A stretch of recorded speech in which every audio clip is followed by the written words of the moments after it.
ನಾವು ಚಿಕ್ಕ ಹುಡುಗರಾಗ ಆಲೂಗಡ್ಡೆ ಬೆಳೀತಾ ಹಸಿರುಗಡ್ಡೆ ಅಂತ ಇರ್ತಾರೆ, ಹಸಿರುಗಡ್ಡೆ ಅದು ಮಾತ್ರ ನಾವು ಇಟ್ಕೊಂತ ಇದ್ವಿ. ನಿಮ್ಗೆಲ್ಲ ನೋಡಿರ್ಬೋದು. ಆ ಹಸಿರುಗಡ್ಡೆಗಳನ್ನು ಇಟ್ಕೊಂಡು ಅಧಿಕಾರಿಗಳಿಗೆ ಉದ್ದಿಮೆದಾರರಿಗೆ ಗ್ರೇಡಿಂಗ್ ಬೇರೆ, ಅದರಲ್ಲಿ ಗ್ರೇಡಿಂಗ್ ಮಾಡಿ ಪಂಚದಂತ ತಿಂದ್ರೆ ಚೆನ್ನಾಗಿ ನೀವು ಚೆನ್ನಾಗಿ ತಿಂದು ನಮ್ಮೆಲ್ಲೇ ಸವಾರಿ ಮಾಡಿ ಅಂತ ನಾವು ನೋಡಿ ಇವತ್ತು ಈ ಪರಿಸ್ಥಿತಿ ಕಳಿಸೋದು ನಮ್ಮನ್ನ. ರೈತ ತನ್ನ ಮಕ್ಕಳನ್ನ ಯಾವ ರೀತಿ ಸಾಕ್ಬೇಕು, ಒಂದು ಬೆಳೆ ಇಡಬೇಕಾದ್ರೆ ಸಾಲ ಮಾಡಬೇಕು. ಇವತ್ತು 1 ಲಕ್ಷ ಮಾಡ್ತಾನೋ 50,000 ಮಾಡ್ತಾನೋ, ಎಷ್ಟು ಸಾಲ ಮಾಡ್ತಾನೆ ಗೊತ್ತಿಲ್ಲ. ಹಿಂದೆ ಮುಂದೆ ನೋಡಲ್ಲ. ಭೂಮಿ ತಾಯಿಗೆ ಹಾಕ್ತಾನೆ, ಎಲ್ಲ ಗೊಬ್ಬರಗಳು ಹಾಕ್ತಾನೆ, ಬೀಜ ಹಾಕ್ತಾನೆ, ಪರಮಾತ್ಮನ ಮೇಲೆ ಭಾರ ಹಾಕಿ ಬರ್ತಾನೆ ಸರ್. ಅಥವಾ ಸೂಜಿ ಹಾಕಿ ದಮ್ಮಳೆ ಹೆಂಗ್ ತಗೊಂಡು ಹೋಗ್ಬೇಕು ಅಂತ ಅವ್ರಿಗೆ ಚೆನ್ನಾಗಿ ಗೊತ್ತಿದೆ. ಈ ಪರಿಸ್ಥಿತಿನ ಅದಕ್ಕೆ ಹೇಳಿದ್ದು ನಾವೆಲ್ಲರೂ ಪಾಲಿಸಿ ಮೇಕರ್ಸ್ ಆಗ್ಬೇಕು ಅಂತ. ರೈತರು 70% ಇರೋ ರೈತರು ಪಾಲಿಸಿ ಮೇಕರ್ ಹಾಕಿಲ್ಲ ಅಂದ್ರೆ ಅದು ಯಾರು ತಪ್ಪು? ನಮ್ಮ ತಪ್ಪು, ರೈತರದೇ ತಪ್ಪು. ನಾವೆಲ್ಲ ಬಡಗಳ ಹೆಸರಲ್ಲಿ ಒಡೆದೋಗ್ಬಿಟ್ಟಿದ್ದೀವಿ. ನಾವು ನಮ್ಮ ಹಕ್ಕುಗಳನ್ನು ನಾವು ಪಡ್ಕೋಬೇಕಾದ್ರೆ ಮುಂದಿನ ದಿನಗಳಲ್ಲಿ ಹೋರಾಟವನ್ನು ಮಾಡಲೇಬೇಕು. ಹೋರಾಟ ಉಗ್ರ ಸ್ವರೂಪ ಪಡಿಲೇಬೇಕು. ನಾವು ಪಾಲಿಸಿ ಮೇಕರ್ಸ್ ಆಗಲೇಬೇಕು. ಈ ನಿಟ್ಟಿನಲ್ಲಿ ನಾವೆಲ್ಲ ಒಗ್ಗಟ್ಟಿಂದ ಹೋರಾಡೋಣ ಅಂತ ಹೇಳ್ತಾ, ಈ ಸಂದರ್ಭದಲ್ಲಿ ರೈತ ಸಂಘದ ಎಲ್ಲ ಪದಾಧಿಕಾರಿಗಳಿರಬಹುದು ಅಥವಾ ಬೇರೆ ಬೇರೆ ನಮ್ಮ ಭೂಮಿ ನಮ್ಮ ಹಕ್ಕು, ನಮ್ಮ ಭೂಮಿ ನಮ್ಮ ಹಕ್ಕು, ಬೇಕೇ ಬೇಕು, ನ್ಯಾಯ ಬೇಕು, ರಕ್ತವನ್ನ ಚಿಮ್ಮುತ್ತೇವೆ,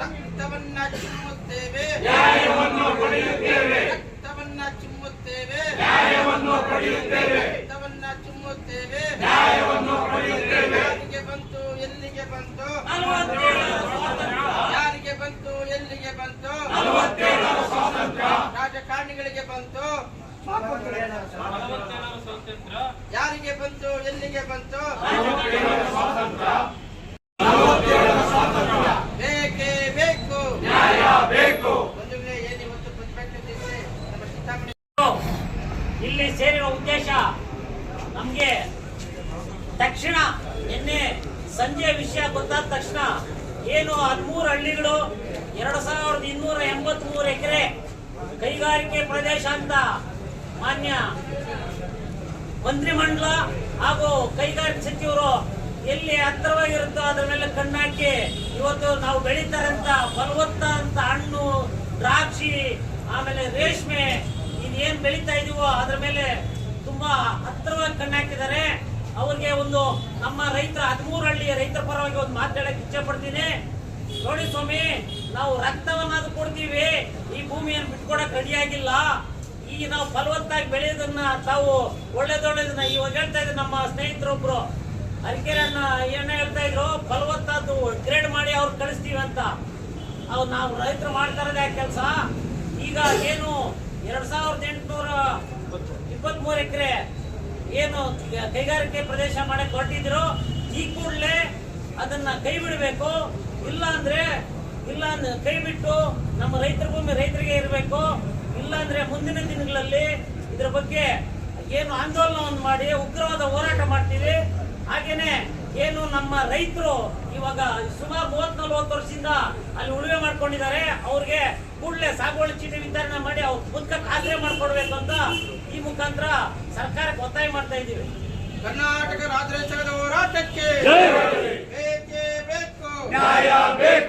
3 ಗ್ರಾಮಗಳ 1223 ಎಕರೆ 1223 ಎಕರೆ ಭೂಮಿಯನ್ನ ಕೈಗಾರಿಕೆಗಳಲ್ಲಿ ಬರ್ತಕ್ಕಂಥ ಸರ್ಕಾರದ ಧೋರಣೆ ಖಂಡಿಸಿ ಇವತ್ತು ತಾಲೂಕು ಕಚೇರಿ ವಿಭಾಗ ಸಾಂಕೇತಿಕವಾಗಿ ಹೋರಾಟ ಮೂಲಕ ಮನವಿ ಪತ್ರವನ್ನು ಕೊಡ್ತಾ ಇದ್ದಾರೆ. ನಮ್ಮ ಮನವಿ ಪತ್ರ ಮಾನ್ಯ ಸಿದ್ದರಾಮಯ್ಯನವರಿಗೆ ಮತ್ತು ಕೈಗಾರಿಕಾ ಸಚಿವರಿಗೆ ಮತ್ತು ನಮ್ಮ ಜಿಲ್ಲಾ ಉಸ್ತುವಾರಿ ಸಚಿವರಿಗೆ 3 ಜನರಿಗೂ ತಮ್ಮ ಮೂಲಕ ಅವ್ರ ಮನವಿ ಪತ್ರವನ್ನು ಕೊಡ್ತಾ ಇದ್ದೀನಿ. ಮತ್ತು ತಾವು ಕೂಡ ಏನಿವರು ಈ ತಾಲೂಕಿನ ರೈತರ ಸ್ಥಿತಿಗತಿಗಳ ಬಗ್ಗೆ ಮತ್ತು ಅವರ ಮಮತಾಳದ ಮಾತುಗಳೆಲ್ಲ ಏರಿಸಿ ಪತ್ರವನ್ನು ಬರೀಬೇಕು ಅಂತ ಹೇಳಿ ನಮ್ಮ ಮೂಲಕ ಕೋರ್ತಾ ಮನವಿ ಪತ್ರವನ್ನು ಓದೋ ಮುಖಾಂತರ ಅವರಿಗೆ ಮಾನ್ಯ ಸಿದ್ದರಾಮಯ್ಯನವರು ಮುಖ್ಯಮಂತ್ರಿಗಳು ವಿಧಾನಸೌಧ ಬೆಂಗಳೂರು ಕರ್ನಾಟಕ ಸರ್ಕಾರ ಇವರ ಮುಖಾಂತರ ತಹಶೀಲ್ದಾರ್ ಶಿವಘಟ್ಟ ಚಿಕ್ಕಬಳ್ಳಾಪುರ ಜಿಲ್ಲೆ ಶಿವಘಟ್ಟ ತಾಲೂಕಿನ ರಂಗಪಟ್ಟು ಹೋಬಳಿ 13 ಗ್ರಾಮಗಳ 1823 ಎಕರೆ ಭೂಸ್ವಾಧೀನಕ್ಕೆ KWB 3 ಮತ್ತು 28 ಅಧಿಸೂಚನೆ ಹೊರಡಿಸುವುದನ್ನು ಹಿಂಪಡೆಯುವಂತೆ ಒತ್ತಾಯ. ಚಿಕ್ಕಬಳ್ಳಾಪುರ ಜಿಲ್ಲೆಯ ಶಿವಘಟ್ಟ ತಾಲೂಕಿನ ರಂಗಪಟ್ಟು ಹೋಬಳಿಗೆ ಸೇರಿದ ಕೃಷಿ ಭೂಮಿಯನ್ನು KWB ದಿನಾಂಕ 25/6/2024 3 ಕಲಂ 1 28 ಕಲಂ 1 ಅಧಿಸೂಚನೆ ಹೊರಡಿಸಿ 27/6/2024 ಕರ್ನಾಟಕ ರಾಜ್ಯಪತ್ರ ಪ್ರಕಟಿಸಿ ಸ್ವಾಧೀನಕ್ಕೆ ಮುಂದಾಗಿರುವುದು ನಮ್ಮ ಗಮನಕ್ಕೆ ಬಂದಿದೆ.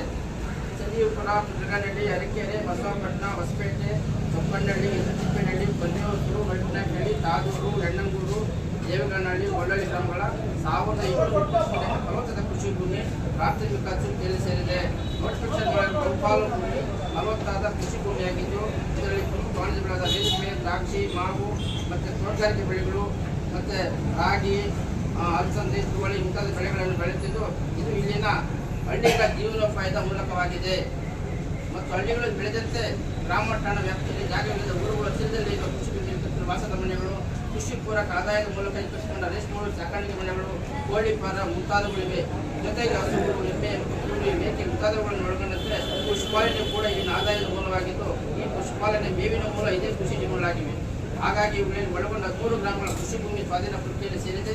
ಇದೇ ಕೃಷಿ ಭೂಮಿಗಳನ್ನು ನಿರ್ಮಿಸಿಕೊಂಡ 13 ಹಳ್ಳಿಗಳಲ್ಲಿ ಸರಿಸುಮಾರು 1500 ಕುಟುಂಬಗಳು ವಾಸಿಸಿದ್ದು ಅದರಲ್ಲಿ 5,000ಕ್ಕೂ ಹೆಚ್ಚು ಜನರ ಮೂಲ ಕಸುಬು ಕೃಷಿಯಾಗಿದೆ. ಹಾಗಾಗಿ ಇಲ್ಲಿನ ಜನರ ಆಹಾರ ಮತ್ತು ಆದಾಯದ ಮೂಲ ಕೂಡ ಆಗಿದೆ. ಜೊತೆಗೆ ಕೃಷಿ ಮಾತ್ರ ಗೊತ್ತಿರುವ ನಮ್ಮಲ್ಲಿ ಹಲವಾರು ರೈತ ಕುಟುಂಬಗಳು ಇವರ ಪೂರ್ತಿ ಭೂಮಿ ಕಳೆದುಕೊಂಡು ಬೀದಿಗೆ ಬೀಳುವುದಲ್ಲದೆ ಇದೇ ಊರುಗಳು ಕೂಲಿ ಕಾರ್ಮಿಕರು ಪಶುಪಾಲನೆ ನಂಬಿ ಬದುಕುತ್ತಿರುವ ಹಳ್ಳಿಗಳಲ್ಲಿ ಕೃಷಿ ಪೂರಕತೆ ಕೆಲಸ ಮಾಡುತ್ತಿರುವುದು ಇದರ ನೇರ ಪರಿಣಾಮಕ್ಕೆ ಒಳಗಾಗುತ್ತಾರೆ.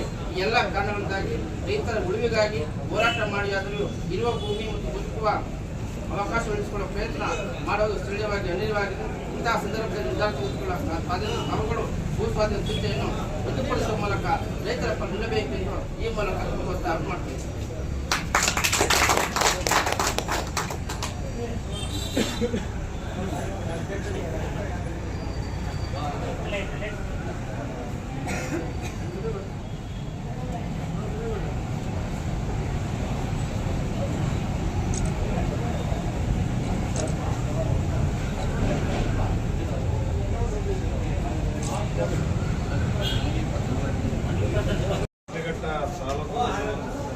ಕರ್ನಾಟಕ ರಾಜ್ಯ ರೈತ ಸಂಘ ಮತ್ತು ಹಸಿರು ಸೇನೆ ಶಿಡ್ಲಘಟ್ಟ ಶಾಖೆಯವರು